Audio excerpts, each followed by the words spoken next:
nice.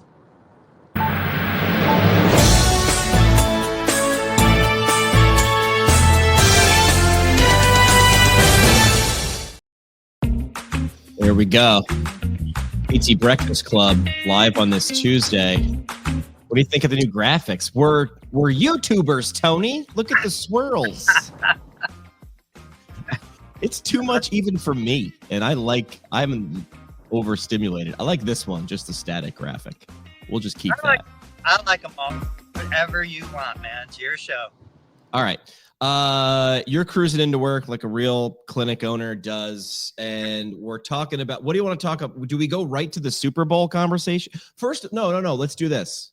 First of all, can you see what I'm wearing today on my shirt? I see a name tag. That is I believe it says James McKay, SPT, Marymount University. Wow. I was digging through my junk drawer looking for a screwdriver this morning, and I found my PT school name tag. This is the rite of passage. I actually suggested for a PT school fundraiser, you bring the alumni back, right? But like what you should do is you should pin your magnetic name tag on the wall. That's what you should do. That's where you should leave it. And for $100, you get to leave your name tag on the wall, but it goes toward whatever. I don't know. They probably want $500, but the reason I put it on is we're probably not going to, you're doing Thanksgiving on Thursday, right? We're not going to do a live stream on Thursday. Yeah. So I ordered on Amazon. It did not come in. I wanted to make you and Dave giggle. I ordered a turkey hat. It was essentially a cooked turkey hat, and it was supposed to be here yesterday, and it never showed up. But I was going to, we were going to kick off with what we're thankful for. So I'll read what Dave sent a super nice message. I'll read it. I wanted him to do like a selfie video like he does when he's running. But he said, grateful for both of you guys. Have such a blast doing this show. I know it's valuable for the audience. I even watch or listen to some of our replays after they're published. Do you ever listen to what we say after we do it? On a very rare occasion. I do too, on a rare occasion. Because someone will say, that was cool that you guys were talking about that. And I'm like, no recollection. Yeah. No recollection. I used to tell people in radio, I would do the weather once an hour, every hour for 5 hours. And then I'd go home and be like, I wonder what the weather's going to be like tomorrow. Because it's stream of consciousness. Right. So it is unique. You're a little frozen, so I don't know if you're. I picked up the network, but I just dumped it. Gotcha. So I'm back on cellular. Perfect. All right. So I'm thankful for you guys. I love that message from Dave. He's got to do clinic owner things as well. But he's here in spirit. He'll be back next week. Thankfulness is what we're talking about. So I don't know. Wanted to say thankful for you guys for always. Otherwise, it's just me talking to myself, or me talking to different guests all the time is awesome. But the consistency and not having to be the person that drives the bus the whole time is fantastic. I know I love to hear the sound of my own voice. I know it doesn't shock anybody, but I do like just being able to sit and be like, I hadn't thought about it like that. Jump in if I want to, but I don't have to. So I'm appreciative about that. Not just podcast things. You're also good humans as well. Yeah, same for me. It's one of those deals. Like, I'm appreciative to the people that show up every Tuesday and Thursday morning, give us their time, give us their attention. I honor that and respect that. Awesome. I'm appreciative to you and Dave. I can't believe we've been able to keep the podcast going. I'm sure there have been times both you guys were like, let's just quit it. Let it go. I've been like that, but we go through it. Yeah. And the fact is, we are living in the best time to be a human being on the planet Earth ever in the history of the world. There's never been a better time. So it's like, there's so many things to be appreciative for. It does make me sad that I see so much frustration, so much anger, like so many people that they're working so hard to find things to be upset about. Yeah, almost. It's not that complicated. Yeah, you sound like Gary Vee. Like, that's his whole thing. He's got this number or something that someone said, which is like the odds of you being born. Oh yeah, like just being born. And he's also like, dude, you're born in America right now. Like, pretty privileged. I don't care what you think. Everybody's like, it's a dumpster fire. It's like, I know, but you don't have cholera. I'm not saying everything's perfect. Please don't, think we're not. But like, we're talking to you from my living room in your car, and we're touching dozens of people in a live stream, hundreds, if not thousands, for the episodes that we, when we publish these later.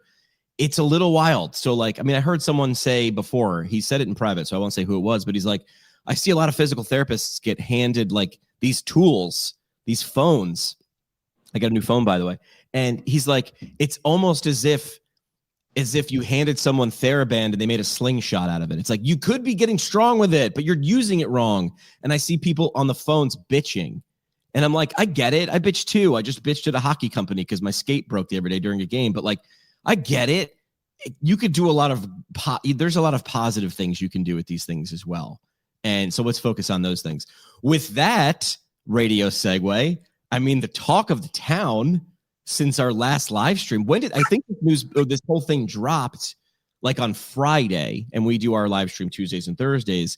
Apparently this was already known by the people that be for a while. It's just, it hit some website and then somebody did a video. I did a video because I was so tired of people just going around with misinformation.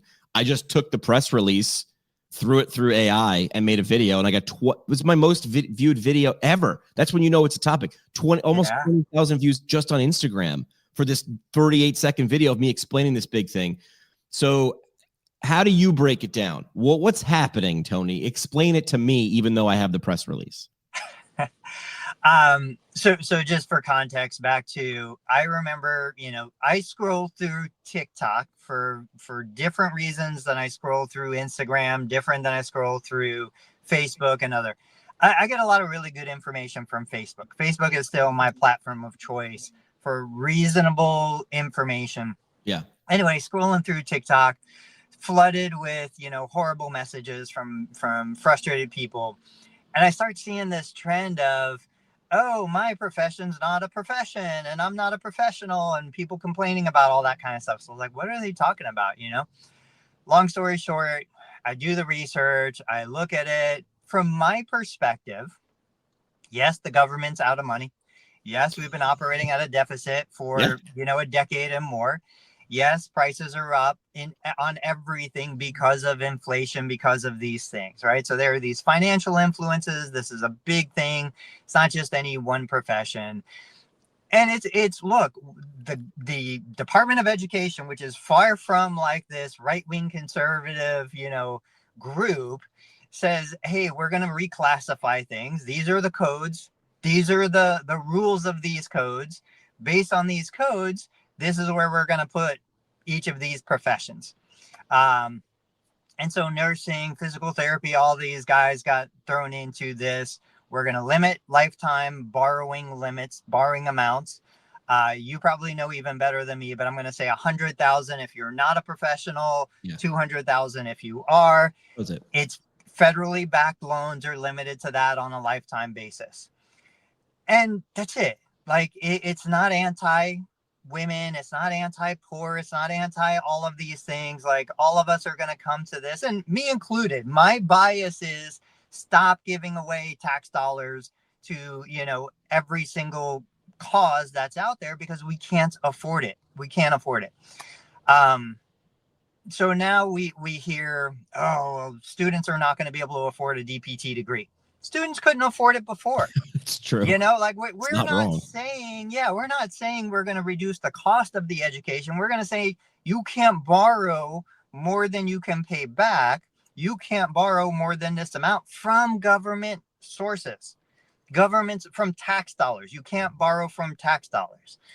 I think it's fine. I think the problems we had before are going to persist. We already have a shortage of PTs. We already have, challenges staffing in healthcare anyway.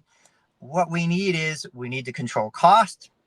Maybe this does something to do it. Maybe it doesn't. We need to grow the workforce.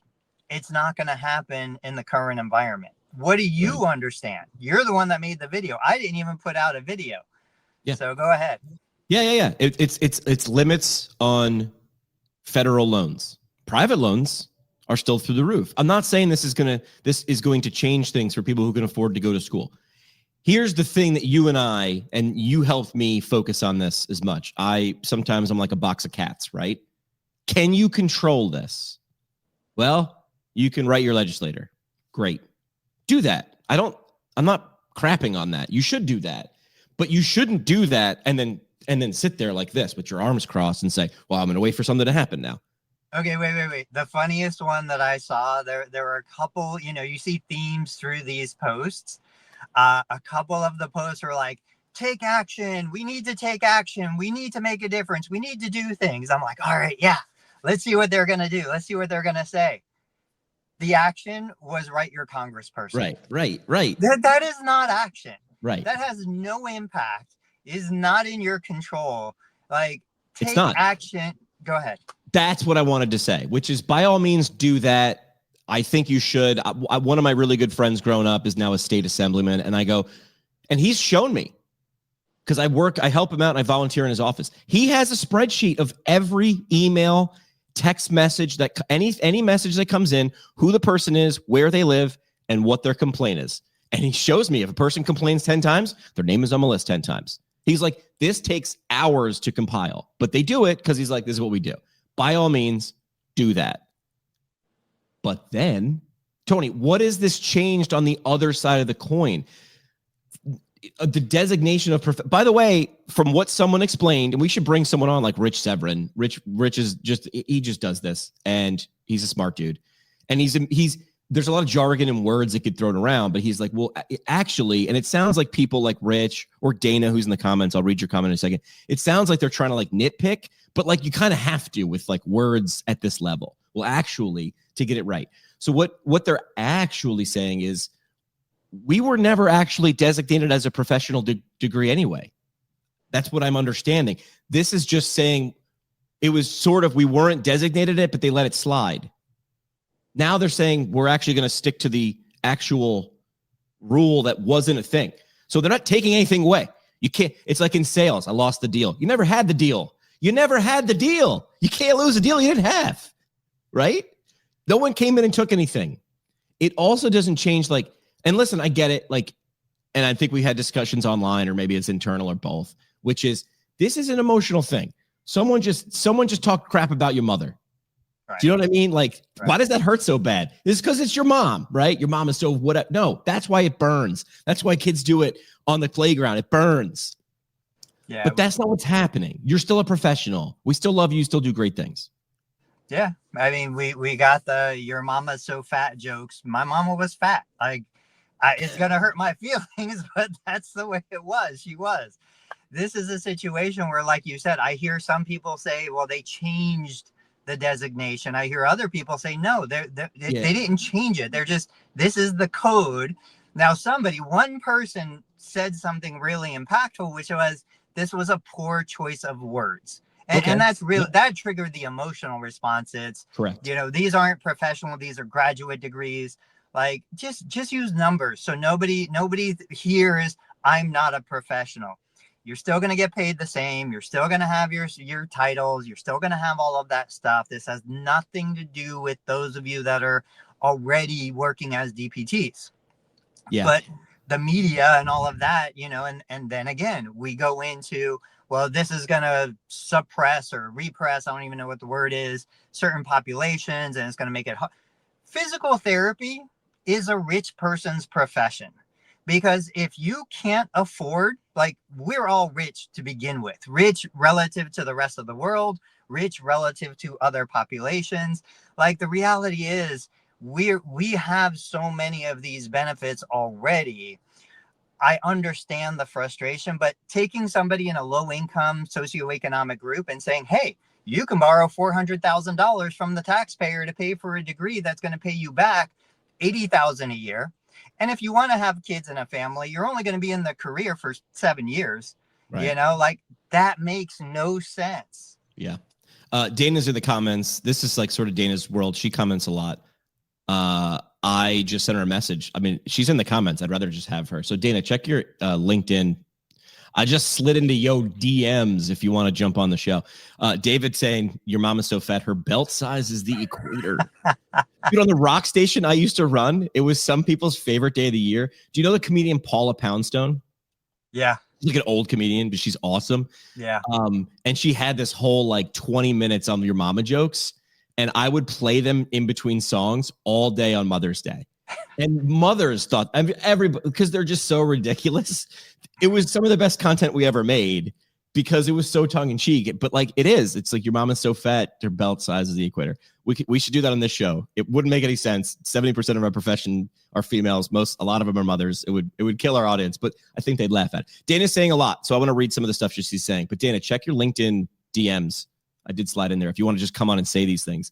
She's saying what's happening is required for the Department of Ed to implement the One Beautiful Bill Act. So this started, the domino fell a long time ago. It's like now you're feeling the 15th domino because now it's about you. I get it. And you're right. The video that I made, I said the limit was $100,000 because I looked at 20,000 and said college and multiplied by 4, but PT school is usually 3 years. So it's really 75K. I wonder how that changes for hybrid programs that are 2 years. Someone like Dana would know. This is an attempt to address the school loan issue and was put through the reconciliation bill. This isn't just for healthcare professionals too. More to say that I can convey on messaging here. I can explain sometime. And she can explain now because Dana's here. Dana, can you hear us? Oh, and then she's out. Call us back. I know some people do go deep and they were saying, well, look at this.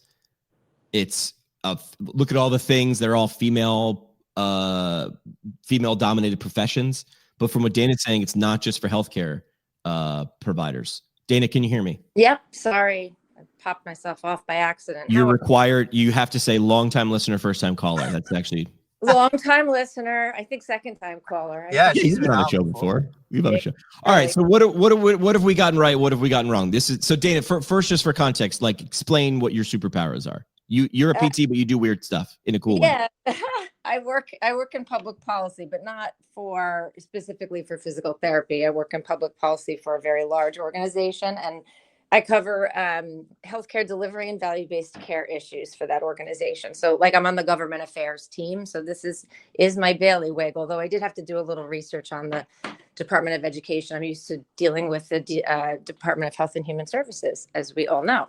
Yes. What they do. Okay, so here's what this is about. In HR 1, which is the One Big Beautiful Bill Act, or it's actually now named something like Saving Taxpayers or something or other.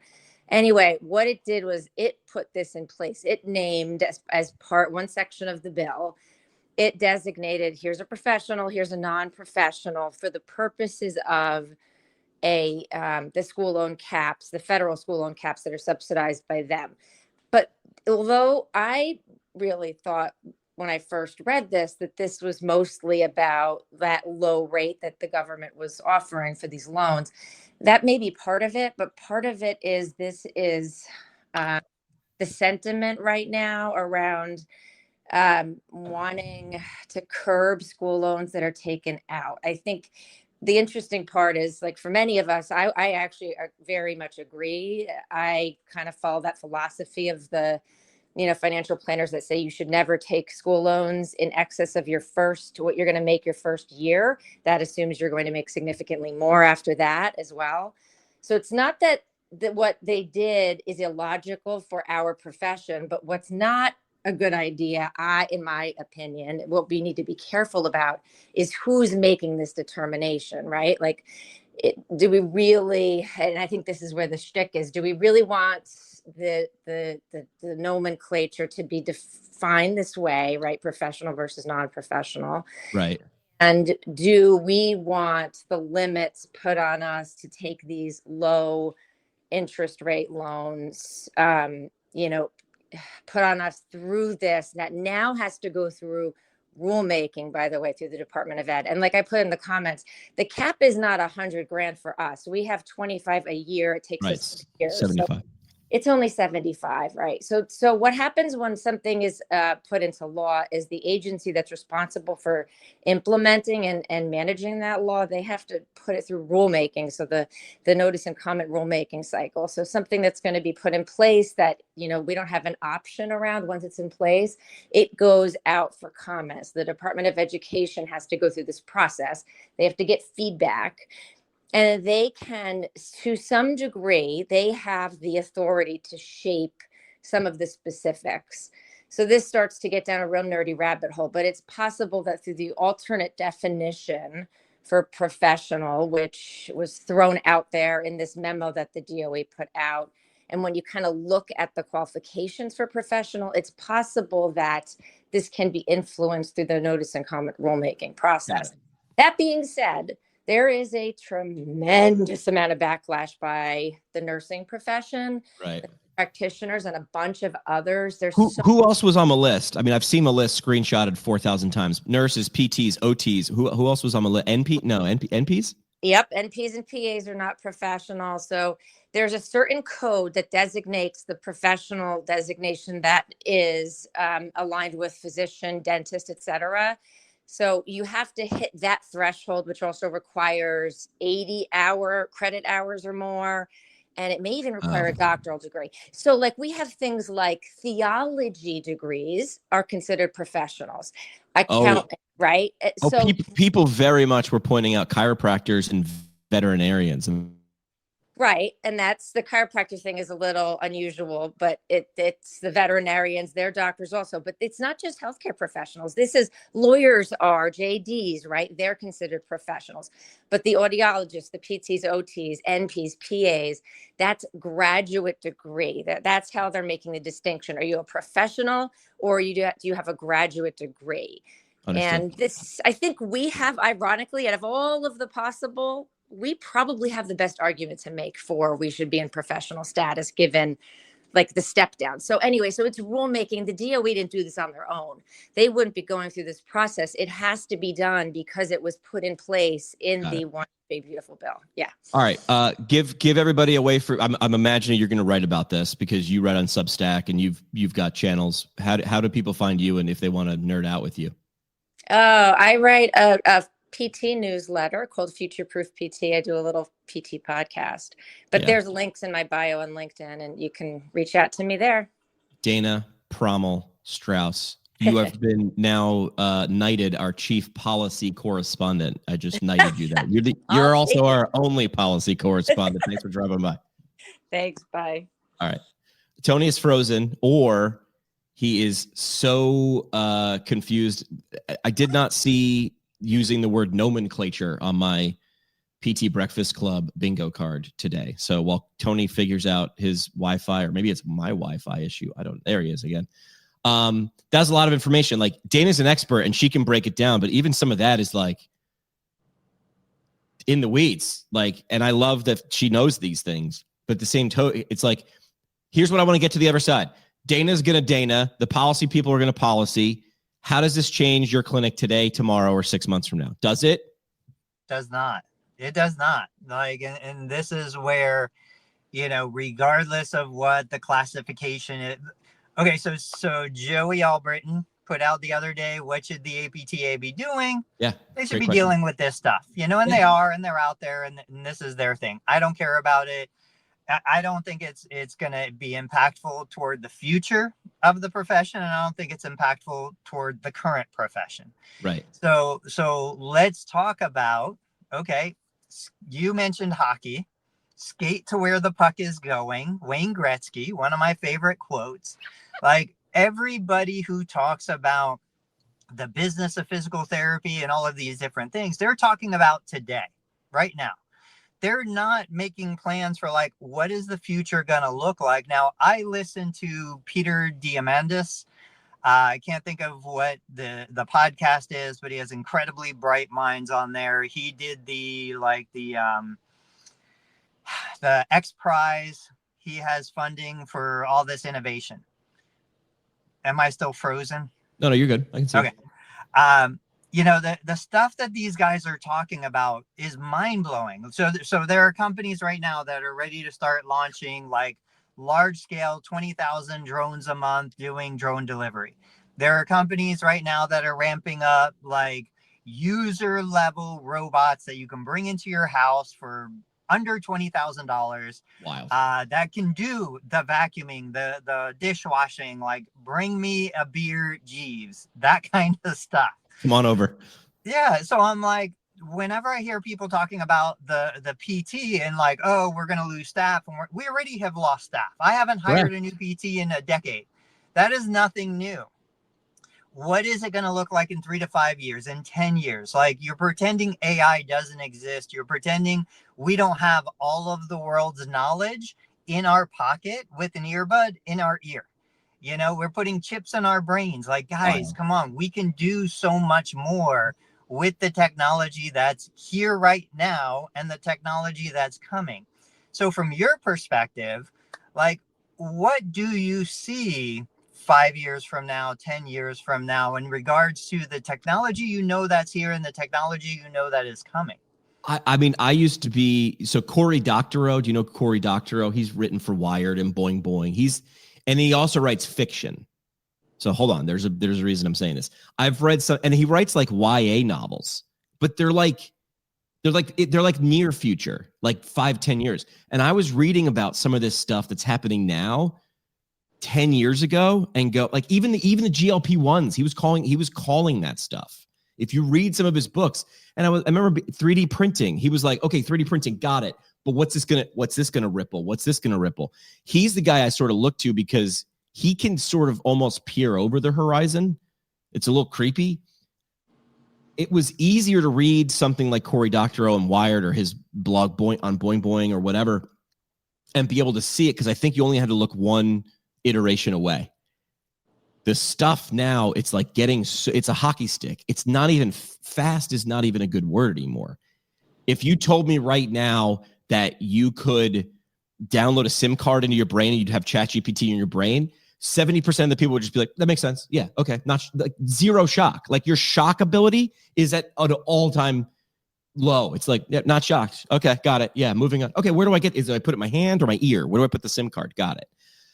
I don't know. But if you don't think it looks something, and I'm not saying it's Sword or Hinge, but if you don't think it's alternate delivery devices, Tony just mentioned alternate delivery devices, and those things are drones. And that would have been ridiculous for me to say that I'm going to get an Amazon package of a turkey head delivered by drone. It would be insane to say that 5 years ago. I didn't even raise an eyebrow when you said they're going to deploy 20,000 drones. Zero shock. Okay, got it. Oh, only 20,000 drones. I was expecting, if you said 100,000 drones, I'd be like, okay, that makes sense. It's insane. It's just the absolute speed. So here's the thing, everybody wants it to harken back to the day. When's it going to get back to? Never. When's it going to go? When are we just going to go back to? Never. When are we going back to? Never. If you're uncomfortable with that, you will lose. I'm looking right in if you are uncomfortable, if you do not embrace change, and it sounds like such a lame thing and it's a cliche, right? The only constant is change. Baby, the only constant is change every damn day now. Like, and I think I'm pretty forward thinking, but even I'm like, every once in a while, I'm like, okay, so how does this change things now? And how do I do everything that I just am doing right now? Does it make sense based on what just changed? And you have to keep doing that mathematics. I think this goes back to ask yourself what business that you're in. What business am I really, really in? If it is I document in an EHR and I bill insurance business, I don't know if you're going to be in a business very long. If you're in the business of making human connections, like by definition, a human connection cannot be done by AI and robots. It might get close. I have conversations with AI to help me iterate ideas and solve things. I don't know if you're talking or not, Tony. You're frozen. I'm just going to keep going and riff. A human connection has to be done by a human. Physical therapy has to be delivered by a physical therapist, right? Those are just words. What are you actually delivering? I was talking with Chad Madden yesterday, and he's like, if you make a real connection with people, he's got a clinic in like central Pennsylvania. He's like, we got people flying in from Idaho. And he's like, I'm just Chad. I'm just a regular PT. But if someone knows, likes, and trusts you, that you can't do with a drone or artificial intelligence. I need you to start wrapping your head around that's what you actually deliver. So, Tony, if you weren't listening, I was saying, I need you to focus on what business you're actually in. Yeah, I heard it all. Yeah, and not I'm a physical therapist and I want it to be I stand still at a plinth and patients come over and I get referrals from physicians, and that's the way it always was, and that's the way I want it to be the rest of my career until I retire. I'm very sorry it's not going to be, because it already isn't. It's not. Yeah. There are people developing like nanotechnology Oh yeah. that we can, put robots in the human body to Yeah. deliver like medication to specific cells. Have you Go heard of ahead. Neuralink and Yeah, of Stentrode? course. Stentrode? Yeah. Stentrode that came out of Mount Sinai. It started before when I was working at Mount Sinai. I got to hang out with some of those people. So the difference between Neuralink, which gets a lot of press because it's funded by Elon Musk, gets a lot of press. From what I was understanding back then, they had to drill a hole in your skull and put the chip on your brain. I don't know about you. I like my skull with the normal amount of holes that I was born with. I'd like to die with the same amount of holes. Stentrode is like, we can go minimally invasive. We'll go up like a stent. Well, we already do minimally invasive. And we can go deeper because we don't have to drill a hole in your brain. So anyway, Stentrode was ahead. But yes, putting chips in your brain, eyebrow raising 5-10 years ago. Now, oh yeah, chip in your brain. That's normal. So we see the massive rise in productivity. And as therapists, we think, well, productivity means I need to see more patients. That means I only have so many minutes in the day. That means I'm going to put 100 patients in my clinic for each therapist. No, that's not what it means. It means we get more efficient. We deliver a better outcome, a better quality outcome with less effort to thousands of people, millions of people. And there are ways that we don't even understand how that's going to happen. So yes, are there going to be fewer licensed therapists coming into the profession? Yes. Like there's no doubt about it. It's been like that. It's been on the decline for a decade. But we are going to have the ability to help more people at scale than we ever have had before. We can deliver a better outcome. We can deliver a better experience. We can serve people. Hatal is a physical therapist that came to visit me yesterday. She swung into my clinic on her way to Michigan. It was awesome. Like, I've never met her in person, but I've got connections with you and other people that we've been fostering just through this that are just as good as, if you were born in the Cincinnati area and we grew up together and we knew each other in person. That extends out to the patient care, to all the other things that we're doing. But again, I feel like people are stuck with this idea that I want to make more money. That means Medicare needs to pay me more. They're not ever going to pay you more. Or I need to see more patients in person at the same time. And that's not good care. It's not good care the way it used to be delivered. Right. It can be and will be good care moving forward. Got to do a quick commercial break, Tony. I don't know if you know we got sponsors, so I got to read this live read. Is that moist heat I smell? Introducing Hot Pack Cologne, the only fragrance that combines the steamy nostalgia of a hydroculator tank with the subtle notes of mildew, canvas, and student stress. Designed for PTs who want to be noticed, but only by other PTs. Comes in 3 scents: E-Stim Sizzle, Ultrasound Gel Calm, and 30-year-old Hot Pack Smell. Whether you're going to a Con Ed course or just trying to make your evals last longer, Hot Pack Cologne is the scent of productivity. Hot Pack Cologne, because nothing says romance like superficial heat. Just want to make sure I get that live read.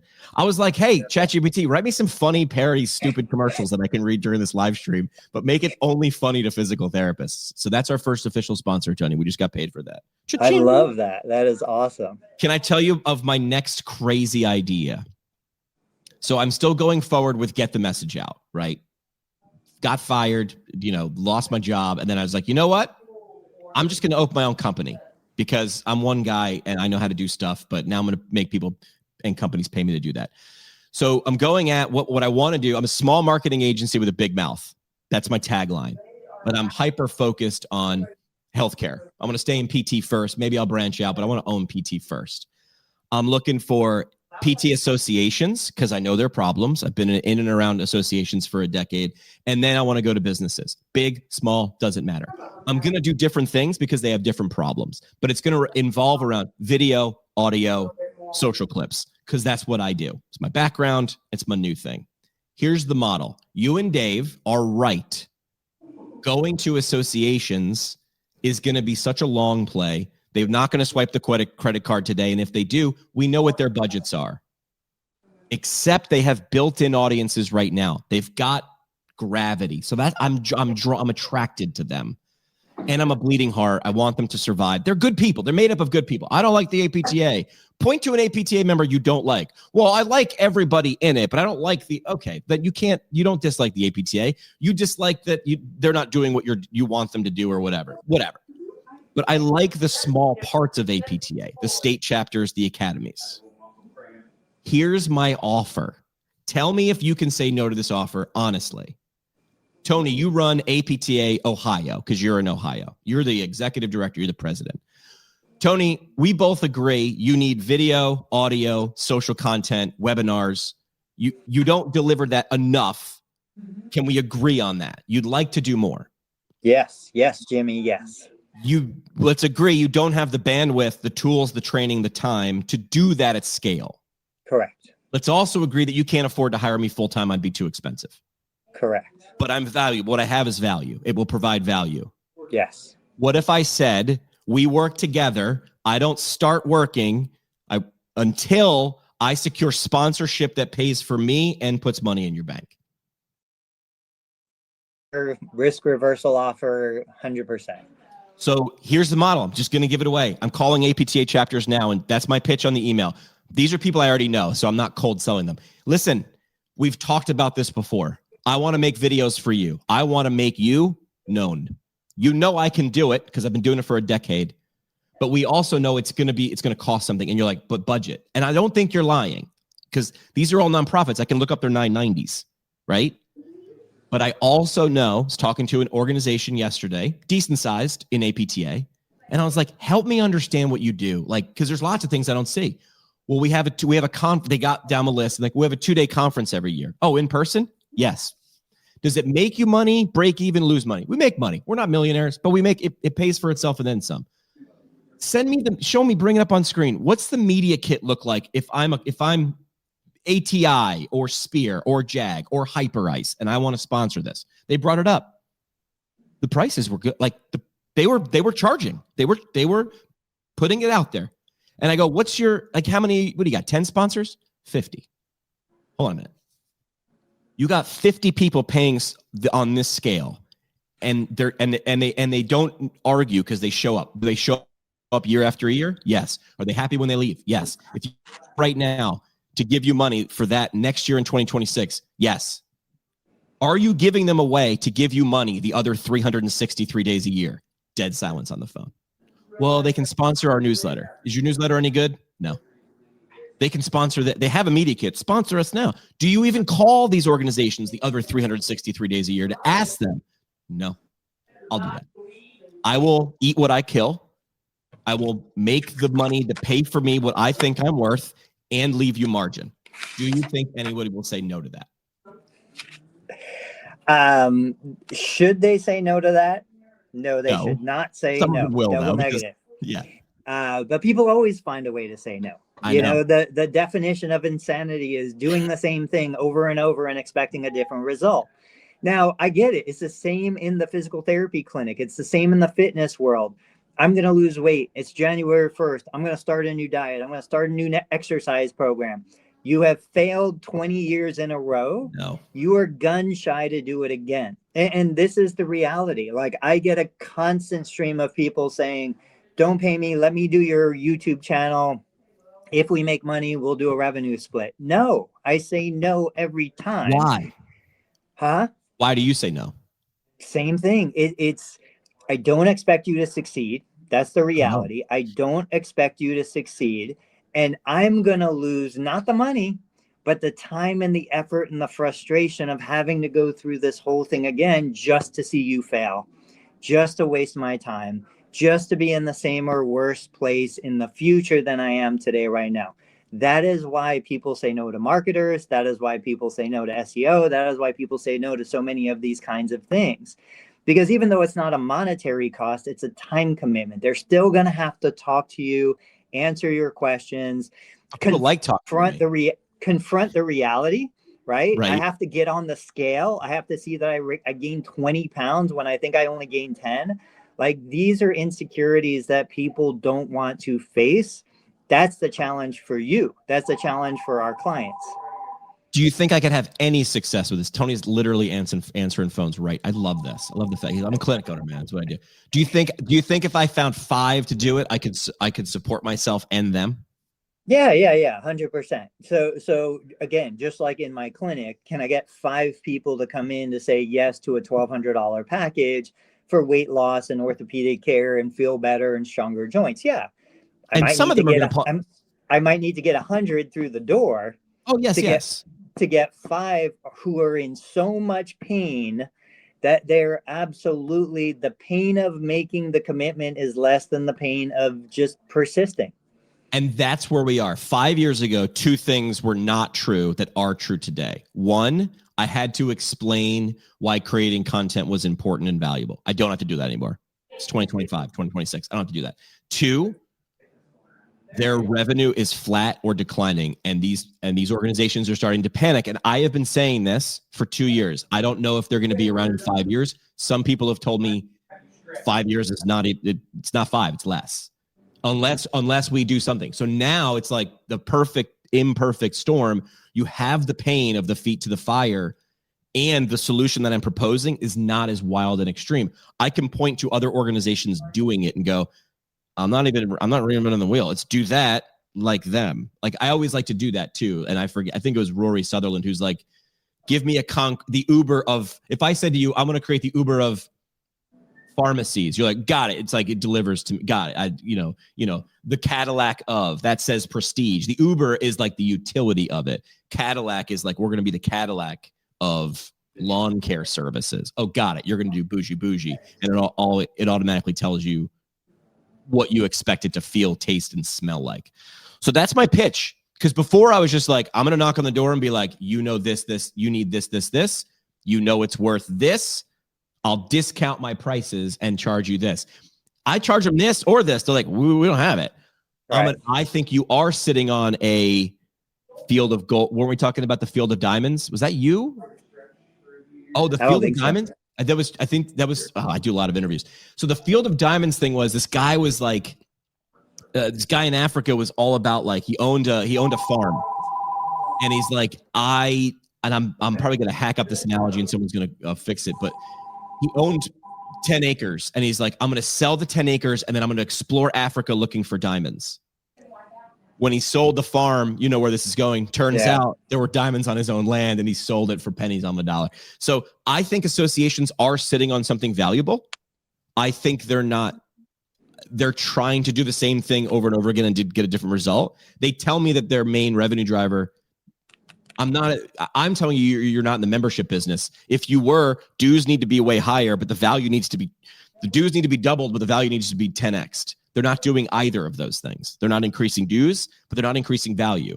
I want to increase value, bring other people in who value it. The sponsors value membership and the connections more than the association.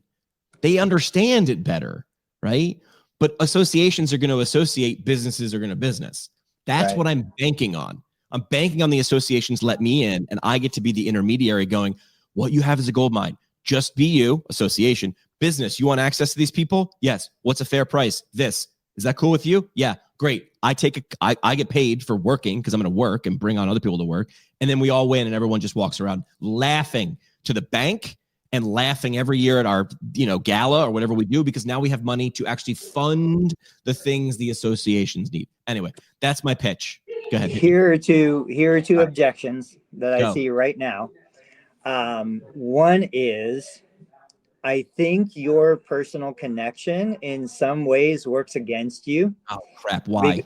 Because now the problem is, hey, I've known Jimmy all this time. Jimmy's amazing. I know all these things. I really don't think Jimmy can deliver on what he thinks he can deliver. Mm-hmm. And then I'm going to have to fire Jimmy. I don't want to fire Jimmy because now I've got this social connection to him. So this is where I wonder if you put in kind of this tripwire exploding, 90-day deal. I'm going to fire myself. You don't have to fire me. Like, look, this is not about emotion. This is the plan. If the plan doesn't get us to where we want to go, no harm, no foul. Yeah. I'm fine with that. Yeah. I'll put my money where my mouth is. I'll put my mouth where my mouth is. There was another one in what you had just said that made me think about the person trying to lose weight, start a new diet. But I What can't I remember want, what it is. while you're thinking, I want to make sure expectations are crystal clear. Like, I love the fact that I'm talking about this on a live stream. I'm going to give this idea away to everybody. I don't think anybody else is going to do it, because if they were, they would have done it. Why does my podcast outdo others that have companies, that have budgets and staffs? You know why? I show up twice a week. I show up twice a week, every week for a decade. And suddenly he really has something there. Yes, because I showed up. I did 2 push-ups a week, every week for a decade. That's why I have triceps. That's it. But everybody looks at everybody cheers for the result. When you're doing I had classmates who were like, I had a professor be like, you are wasting your time. You should hard stop. Do not do this, hard stop. And I'm like, but here's the thing. I don't fault them. They couldn't see it. No one cheers for you then. They'll look back and be like, I knew the whole time. My favorite quote was from a classmate. Again, I launched it. I was in class with these people for 1.5 years doing this thing online. Again, wasn't the best thing since sliced bread. It was all right though. And one of them, super like reserved, walked by. Is like, hey, I must have interviewed somebody that was of interest to her. She goes, I listened to your podcast yesterday. And I go, oh, okay. She goes, it was actually good. And I was like, that burns a little bit. Yeah, it was that burns a little bit, but thank you. Like, but here's the best part though. They were going to be my staunchest critics because they know me. Strangers are just like, who is this guy? No expectation. And if I deliver a little bit, it's a win. These people know me. I had to like be really, which I wasn't, but I was able to flip that person to podcast. It was actually good. I was like, thank you. Thank you so much. Anyway, that's the model I'm working with now. I'm also communicating with companies. What I wanted to talk about, if we have 14 minutes, CSM. Even if I'm not with a brand, I have to go, right? I have to go. Where is it going to be? LA, Disney World. Okay. I've got friends going so I can crash in hotel rooms because I need to I have a free hotel room. I've got a hotel room covered because I volunteer for the Foundation for PT Research. So I think they give me like a day or two a hotel room to cover my volunteering of hours or whatever. I want to do this for the Foundation for PT Research too. Because all they're going to do is make more phone. And I love them. I'm saying everything that I'm about to say in case it gets back to them and they're like, oh, he's crap talk. I'm not. I love everything you do. I want you to succeed, but you keep making phone calls and sending letters about how great research is. It is. But all the people who agree with you already gave.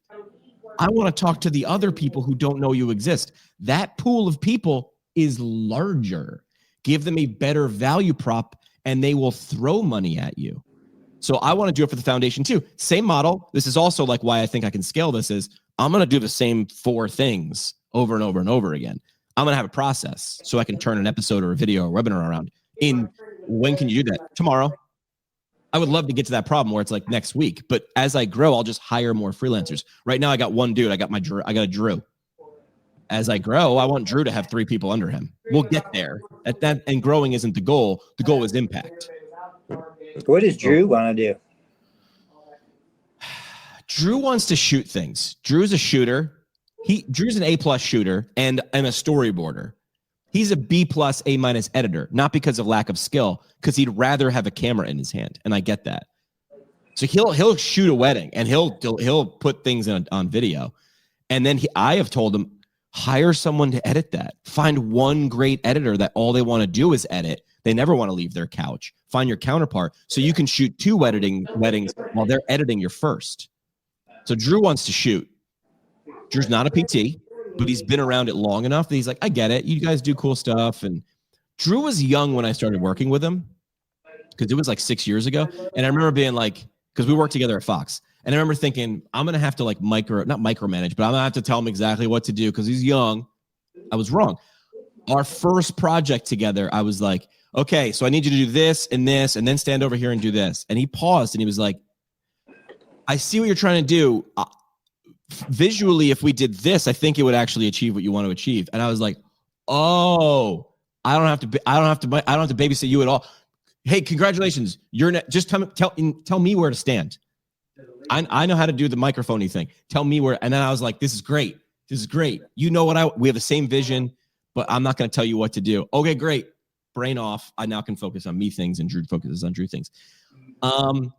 He's a freelancer. I think he would do a full-time job. I think a company would be smart to hire him, but they're not going to be smart enough to hire him. But they'll freelance him and he'll go, well, the rate is now tripled because I'm not your employee. I want Drew to walk around. Oh, well, the other idea too is I'm bringing this back at CSM. I'd like to find, and I'm going to follow through. We'll see which ones of these. I know, Tony, don't worry. I tell that look on your face. I want to do that idea I had last year, which is Drew and I fly in a day early to CSM, rent an Airbnb, have 6 people pay us whatever we think this is worth to give them a long 6 months, essentially 6 months of content in one day. The whole day, though. The 6 people are essentially going to be like walking around LA or our Airbnb like influencers. But I'm going to do the same thing 6 times. Then this thing 6 times. And then Drew's doing your headshot 6 times. And then Drew's shooting your B-roll 6 times. And then when we're done, you're happy and you're like a baby. I don't know, fat and happy, right? That's what we are. We're fed and happy. You get a Google Drive a week later filled with 6 months worth of content. That's all about you. I just helped you do it. Drew helped you do it and edit it. So that's what we're looking to do. I don't know, the CSM content machine. There's like there's CSM and there's content machine, the content social machine. Like there's something there. It has to have a name. You know my rule. It's got to have a stupid name or a goofy name, like the content social machine or something like that. What do you think that's worth? Drew and I, running you through a machine and you get 6 months worth of content in a day where you're the star. What should I charge for that? Just ask ChatGPT. Yeah. I mean, you got to think it's, 5 figures, 10,000 plus, truthfully. I mean, even just, you're saying 6 months, it's really more than 6 months of content. I mean, it's reusable and bendable. Yeah. Here's a crazy negotiation tactic. Imagine you're on the other side of, you get brands all the time. Actually, remember that head thing I was talking about the other day? Yeah. I'm just connecting with you. I'm like, Tony's going to do it better. And if you think Tony's going to do it for free, I'm like, don't email him. But it's going to give you impact. So, my new negotiation tactic, if someone says that's too expensive, copy and paste our entire email thread into ChatGPT and write, what is a fair price for what the person is delivering? You just have to explain, copy and paste my LinkedIn profile in there as well. It has to understand the context. So copy and paste my LinkedIn profile, my resume, and what you're asking to do, copy and paste it in ChatGPT and just say, what is a fair price for what this person is offering to deliver? And I'll work for whatever it says. Real quick, Will Boyd, he's saying 12,000 for 6 months of reels, daily reels. And even that, Reels. Even just that, reels. think of how cheap that has gotten at a $12,000 price. Because if we would go back 10 years, cameras existed, the internet existed, all of these things existed. 6 months of daily reels would have been like 7 figures, 7 figures. It was crazy how much all of this stuff cost. Again, the example. Balk at this, but I don't need 100 people to say yes. I mean, right. I can hear you and Will in my ear. I don't need 100 people. I need 6. But I've talked to someone. The problem is selling to my friends. I just want to do it for free for people. I'm just like, I'll just do it. Drew and I will just go out there for free. Just pay our flights. I can't do that. But I've talked to people who are like, I listened to you. I started a podcast. I didn't charge them because they're friends. And I'm like, and what do you get now? I get paid $3,000 to speak for 30 minutes. I go, holy shit. What would happen if we did that a lot? Do you like speaking? Yes. Do you want to do more of it? Yes. How do you get those things? Not luck. See, this is right. I was going to charge $4,000. I think you're right. I think he's just saying 12 grand just for the reels. Here's the funny part. It's led to 0 sales. Organic IG. So go ahead. So now here's the question for Will, and just put it in the comments. I think as clinicians, because I know I am, terrified that we would request money for somebody would pay us money, and then they wouldn't get a result from that. We are so scared of that. What was your emotion? What did you feel like when you paid the money?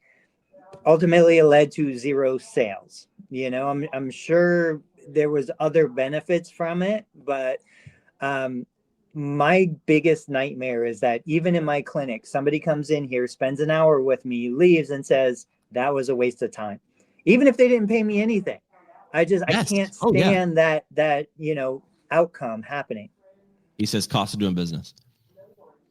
That takes a mature person. That takes a mature somebody who's been through it, somebody who understands what it is that they are doing. That is the opposite of an emotional attachment. That is a non-emotional attachment to a business decision. I mean, I used to tell people all the time in radio, I was like, if you can run this ad campaign and nothing happens and your business is still fine, do it. If you need this to hit 70% of whatever you think it's going to hit, don't do it. I would talk more people out of it because I'm like, I'm never going to wash that off. Because here's why. And I was saying this back before the socials, kids. We're at the intersection of humans. I'm talking to a microphone, trying to give emotion, to suggest or to communicate something to achieve understanding. I'm never really selling. I mean, I know we can get to the art of intricacies. Here's the bottom line. I make suggestions, but people make decisions. People are people-y. But I think the odds are ever in your favor when they know, like, and trust you. You've got a better shot. It's better than a coin toss, right? But this person that I was talking to was like, yes, because people have said, I've seen your podcast. Can you come now speak at my thing? Here's a speaking fee. And she was like, how'd that happen? I go, it wouldn't have happened. You could be just as brilliant, but if no one knows, they're not going to reach out. Like, they're not going to call. Will That's right. Will Boyd saying you got to risk it for the biscuit. You do. You miss 100. Going another double Gretzky. You win 100. You miss 100% of the shots you don't take. Wayne Gretzky, Michael Scott, because Michael Scott said. Do you get Michael Scott said the quote? So he's. You're right. Let's segue into the closing of the show on the biscuit topic. What is your plan for Thanksgiving? My plan for Thanksgiving is being with family, but going to a restaurant. Ooh. Because I don't like cooking. We don't cook well. Do you know what I'm very good at, though? Hanging out and eating.